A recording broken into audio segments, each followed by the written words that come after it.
मुसलमानों को ये एक बड़ा मिसअंडरस्टैंडिंग है कि बीजेपी के लोगों को अनुसूचित जाति और जनजाति के लोग बड़ी संख्या में वोट दे रहे हैं। यहां भी बहुत सारे लोगों को मैंने सुना इधर।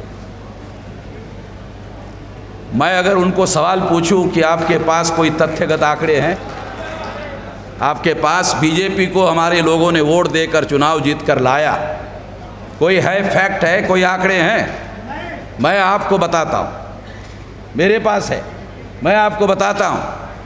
303 सीटें लोकसभा में बीजेपी की चुनकर आई और उस 303 में 76 सीटें शेड्यूल कास्ट और शेड्यूल ट्राइब की रिजर्व सीटें चुनकर आई। 26 जनवरी 1950 को जब संविधान लागू हुआ था, उसके बाद कांग्रेस के भी शेड्यूल कास्ट और शेड्यूल ट्राइब की सीटें चुनकर आती थी।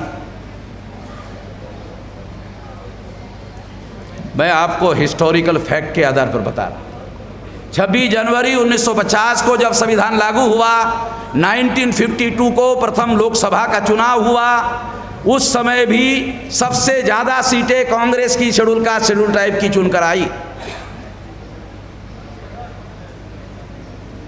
गांधी जी की वजह से शेड्यूल कास्ट शेड्यूल ट्राइब को लोगों को जॉइंट इलेक्टेड थोपा गया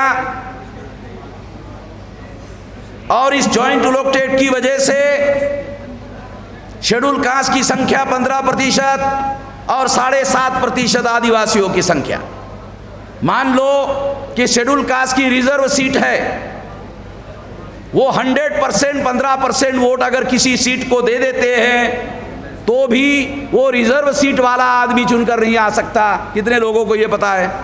इसका मतलब है जॉइंट इलेक्टेड में नॉन शेड्यूल कास्ट के वोटर जॉइंट इलेक्टेड होने की वजह से उसको चुनाव जितवाते हैं। अगर बीजेपी के 303 सीटों में से 76 सीटें शेड्यूल कास्ट और शेड्यूल ट्राइब की चुनकर आई है, तो मुसलमान ऐसा मानते हैं कि शेड्यूल कास्ट और शेड्यूल ट्राइब के लोग बीजेपी को वोट दे रहे हैं। गलत बात है, झूठ बात है। मैं नहीं मानता इस बात को। और मेरा जो तथ्य, मेरा जो कहना है, यही बात थी बाबा साहब आम्बेडकर ने राउंड टेबल कॉन्फ्रेंस में शेड्यूल कास्ट के लोगों को, शेड्यूल ट्राइब के लोगों को सेपरेट इलेक्टेड देने की मांग की थी। वो अंग्रेजों ने इस बात को स्वीकार किया था।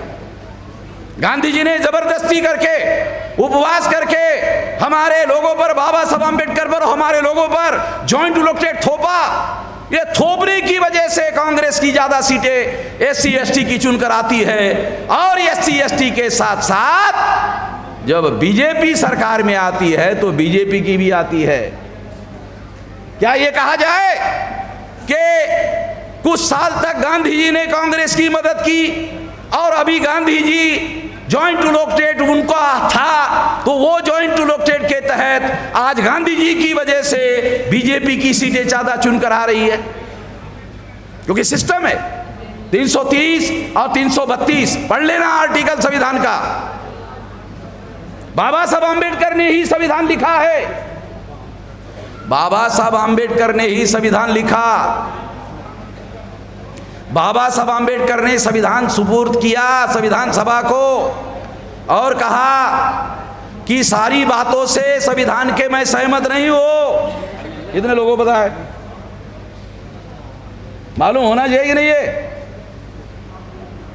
संविधान का गर्व और गौरव किया जाना चाहिए। मगर बाबा साहब आम्बेडकर कहते हैं कि संविधान की लिखी हुई सारी बातों से मैं सहमत नहीं हूं। इसका क्या करे? क्या करे इसका? तो हमें ढूंढना चाहिए कि वो कौन सी बातें हैं जिसका बाबा साहब आम्बेडकर सहमत नहीं थे। ढूंढना चाहिए, नहीं? हमारी जिम्मेदारी है ना। सबसे अहम बात, ये जॉइंट इलेक्टेड से बाबा साहब आम्बेडकर सहमत नहीं थे। 131 मेंबर पार्लियामेंट चुनकर जाते हैं शेड्यूल कास्ट और शेड्यूल ट्राइब के। मैं आपको स्टैम्प पेपर पर लिखवाता हूं, आजाद भारत में सेंट्रल की कोई भी सरकार, चाहे कांग्रेस की हो चाहे बीजेपी की हो, कोई भी सरकार आज तक शेड्यूल कास्ट और शेड्यूल ट्राइब के सपोर्ट के बगैर दिल्ली में नहीं बनी। लिखवा लेना और जांच कर लेना जो कह रहा हूं। कोई भी सरकार, कांग्रेस की हो, बीजेपी की हो, 131 मेंबर पार्लियामेंट शेड्यूल कास्ट और शेड्यूल ट्राइब के जॉइंट इलेक्टोरेट में चुनकर जाते हैं और इनके सपोर्ट के बगैर दिल्ली में कोई भी सरकार सेंटर की नहीं बनती है। इवन बीजेपी की और नरेंद्र मोदी की कल की 2014 की सरकार, 2019 की सरकार, 2019 की सरकार में 303 सीटों में 76 सीटें एससी और एसटी की बीजेपी की चुनकर गई है। एससी और एसटी के लोगों ने वोट दिया, इस वजह से वो चुनकर गए हैं, ऐसा मुसलमान मानते हैं। गलत बात है, उनको समझ नहीं है। मुसलमानों को ये बात की, मुझे तो बहुत सारे मुसलमानों को जॉइंट इलेक्टोरेट क्या मामला है यही पता नहीं है। वो संविधान में आज भी लागू है ये पता नहीं है।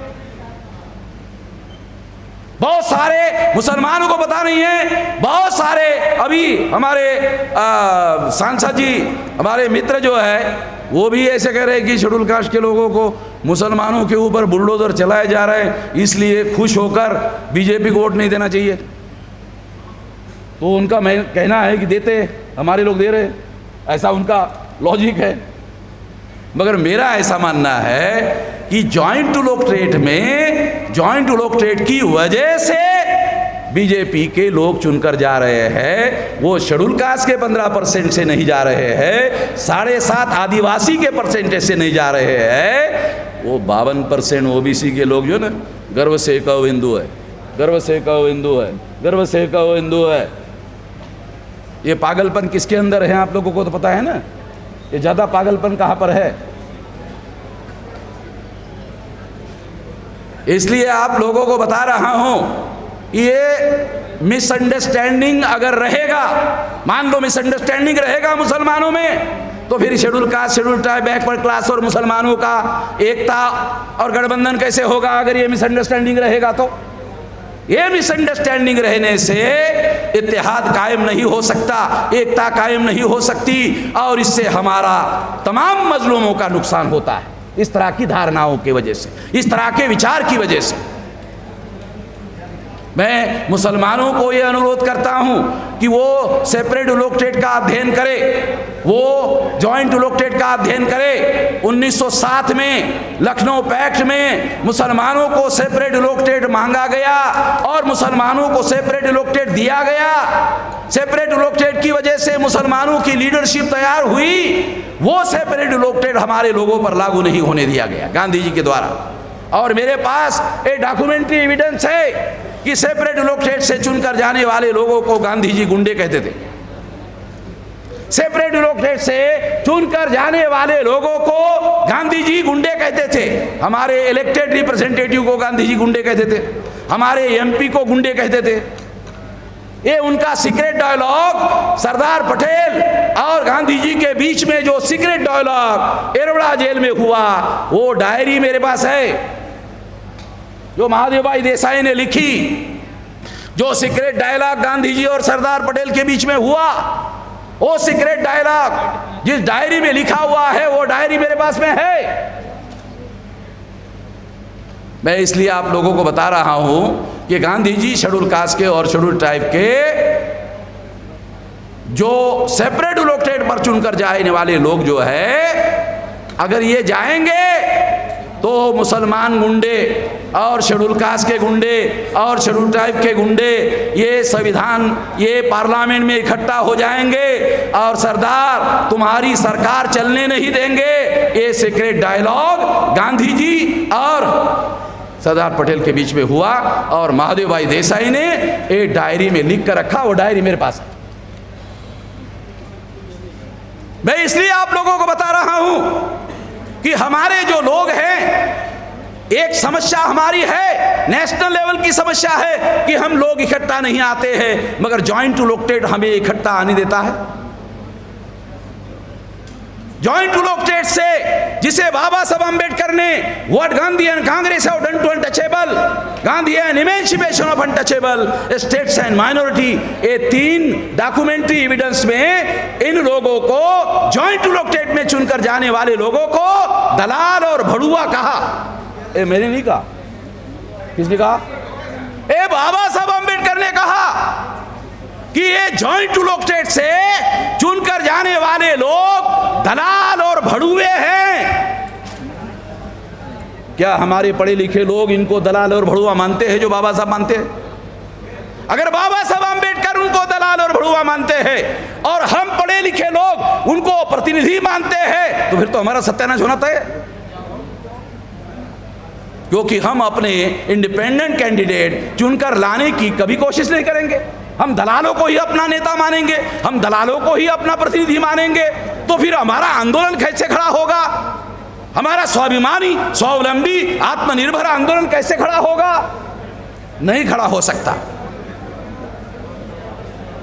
इसलिए साथियों, ये जॉइंट टू लोकटेट के बारे में तमाम सारे देश भर में हम लोगों को सोचना चाहिए। कांग्रेस के लोग जॉइंट टू लोकटेट का समर्थन करते हैं। बीजेपी ने 2021 के जनवरी में जॉइंट टू लोकटेट का बिल पास कर दिया। तो इसलिए मैं ये कहना चाहता हूं कि हम लोगों को जो हमारा रिप्रेजेंटेटिव सिस्टम है, उस रिप्रेजेंटेटिव सिस्टम को सुधारे बगैर हम लोगों को हमारा आने वाला कल सुधरने वाला नहीं है। संविधान लागू होने के बाद भी बाबा साहब अंबेडकर इसके बारे में आग्रही थे। और मेरे पास डॉक्यूमेंट्री एविडेंस है। अब आखिरी बात कहना चाहता हूं साथियों, आजकल हिंदू की बात बहुत होती है, हिंदू की बात बहुत होती है, तो आरएसएस के लोग, बीजेपी के लोग, विश्व हिंदू परिषद के लोग शेड्यूल कास्ट, शेड्यूल ट्राइब और बैकवर्ड क्लास के लोगों को हिंदू कहते हैं। मैं चुनौती देकर ब्राह्मणों को कहता हूं कि आपके कौन से धर्म ग्रंथ में हमें हिंदू लिखा हुआ है, एक बार पढ़कर दिखाओ। चलो मैं चुनौती देता हूं तमाम ब्राह्मणों को, सारे देश के ब्राह्मणों को, कौन से धर्म ग्रंथ में आप लोगों ने लिखा हुआ, कौन से धर्म ग्रंथ में एससी एसटी ओबीसी को हिंदू लिखा हुआ है?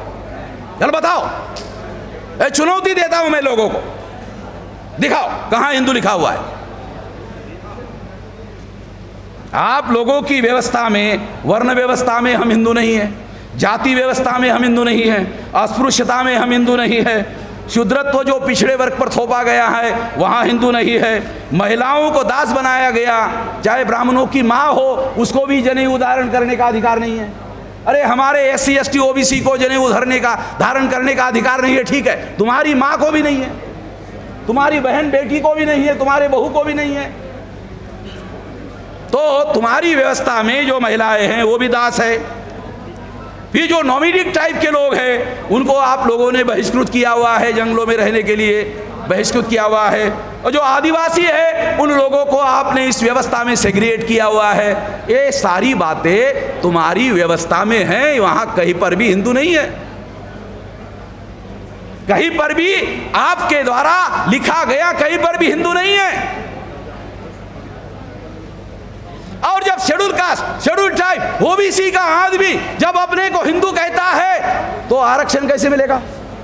आरपी सिंह जी बताओ, क्योंकि ये आरक्षण बचाव का मामला, इसलिए ये आखिरी मुद्दा आपको बता रहा हूं। जब schedule caste, schedule tribe, OBC का आदमी अपने को हिंदू कहेगा, वो आरक्षण मांगने का अधिकारी कैसे है? किस आधार पर आरक्षण मांगेगा वो? शेड्यूल कास्ट के नाम पर आरक्षण है, शेड्यूल ट्राइब के नाम पर आरक्षण है, ओबीसी के नाम पर आरक्षण है, संविधान में एससी एसटी ओबीसी के नाम पर आरक्षण है, हिंदू के नाम पर कोई आरक्षण नहीं है।